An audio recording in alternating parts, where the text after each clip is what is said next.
Ibex 450. Nice adventure bike. Big heavy bike.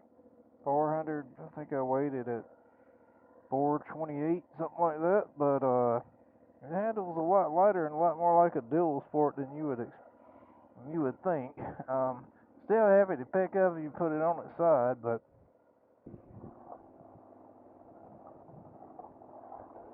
yeah, standing works best on these big bikes, especially when you're on this loose gravel like this. This thing in off-road mode, hold the ABS button down, let go of the throttle, off-road mode engaged. Now I can spin the tires.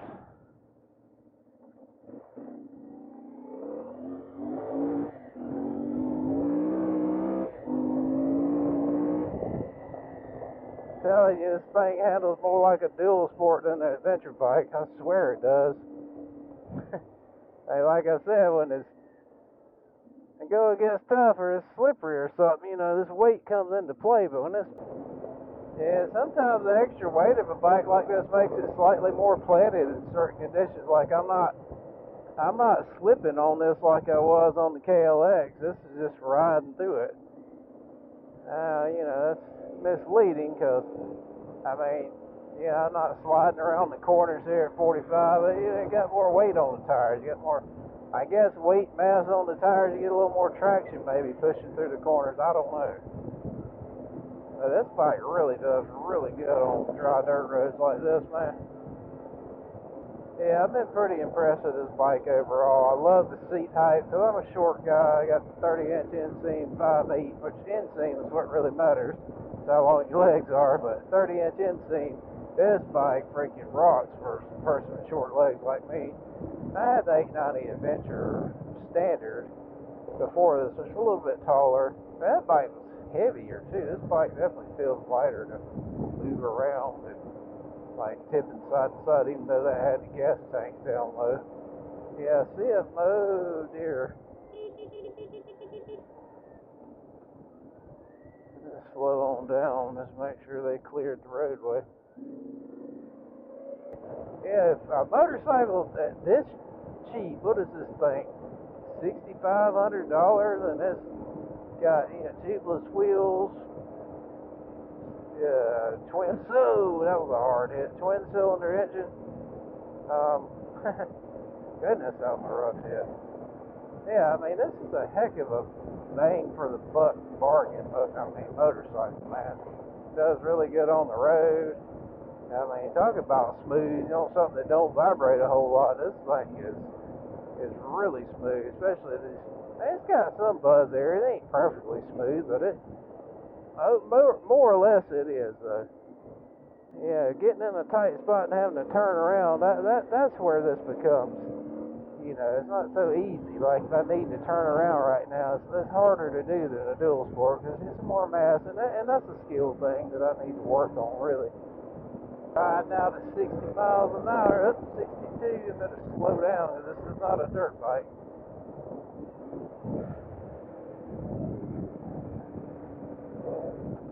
Yep.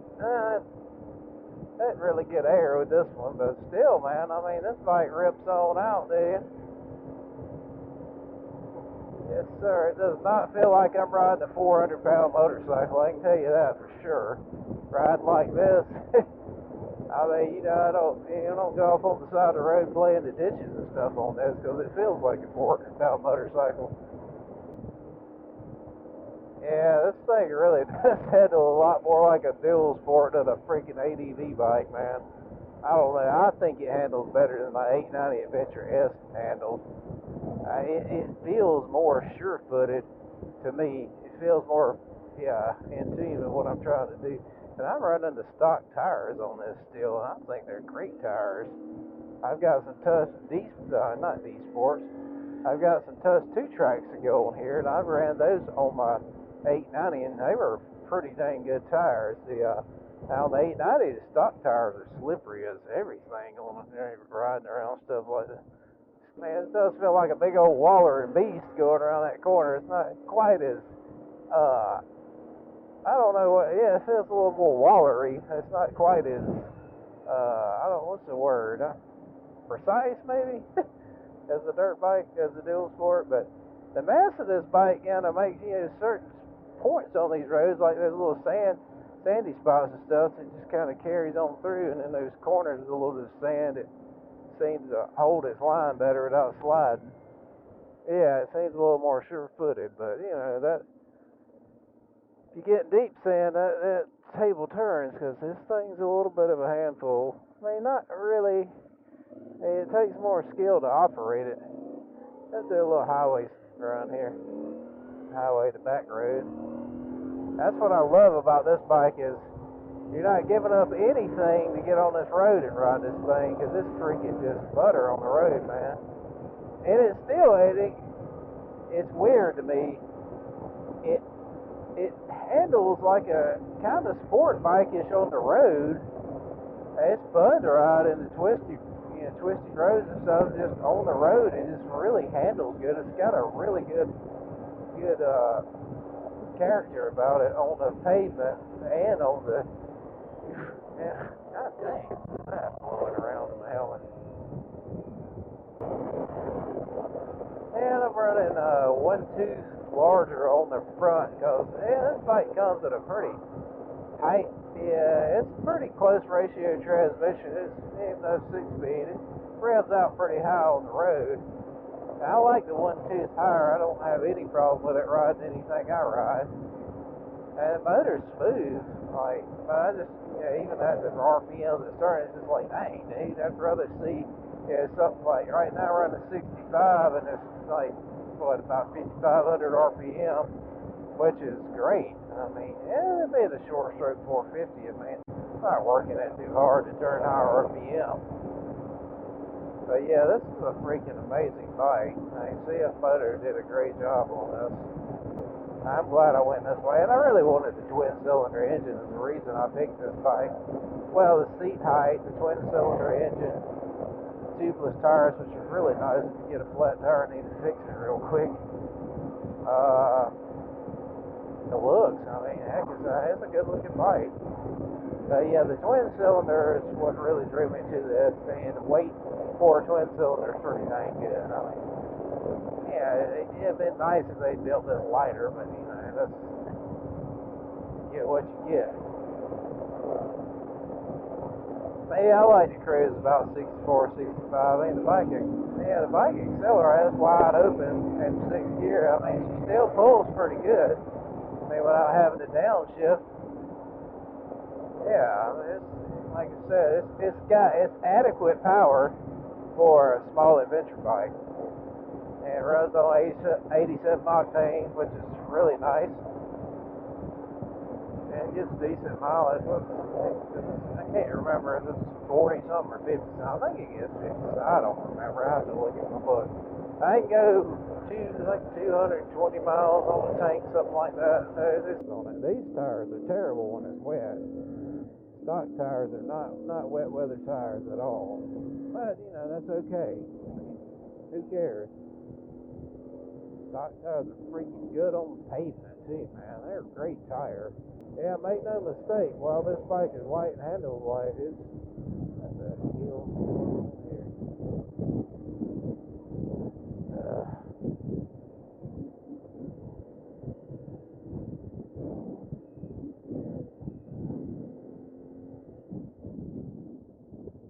I don't even know what the fuck's going on here.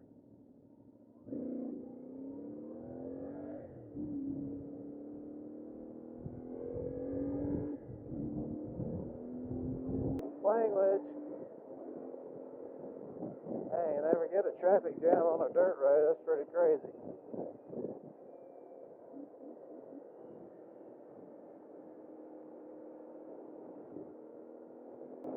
Yeah, this thing can get on down the road now.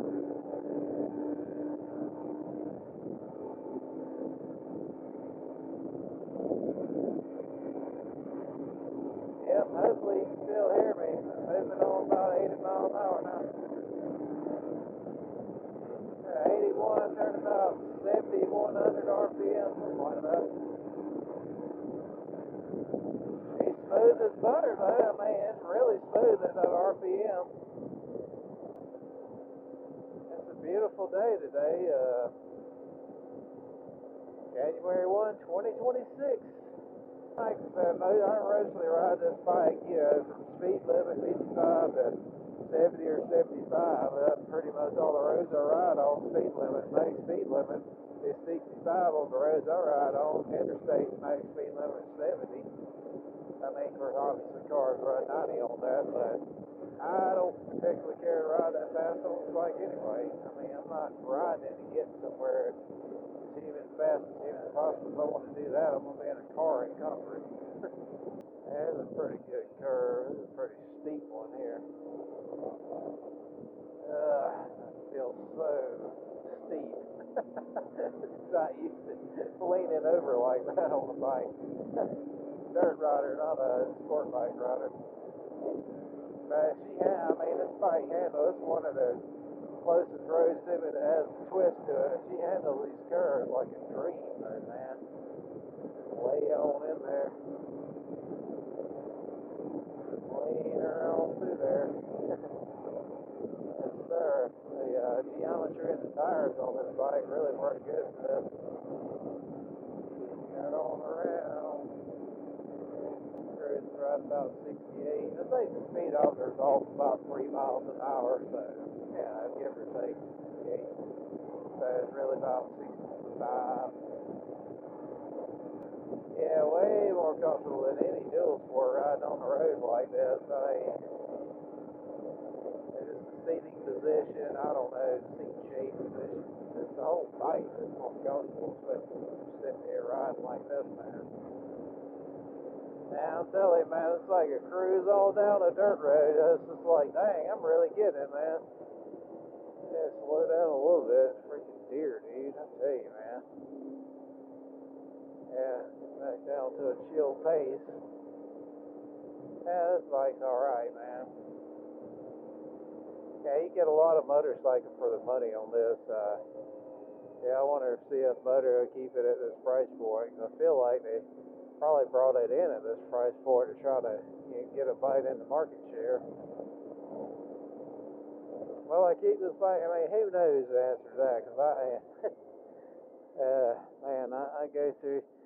I like to buy and sell stuff. There's nothing wrong with that. With the bike itself that causes me to want to sell it or anything.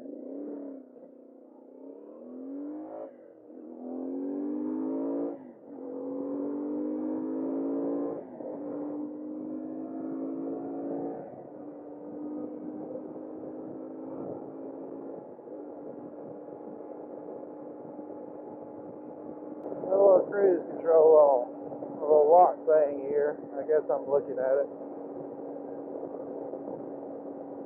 I've got to come up with a better way to make this disengage. I've got a brake disengagement thing right here for it, so it actually works like a cruise control.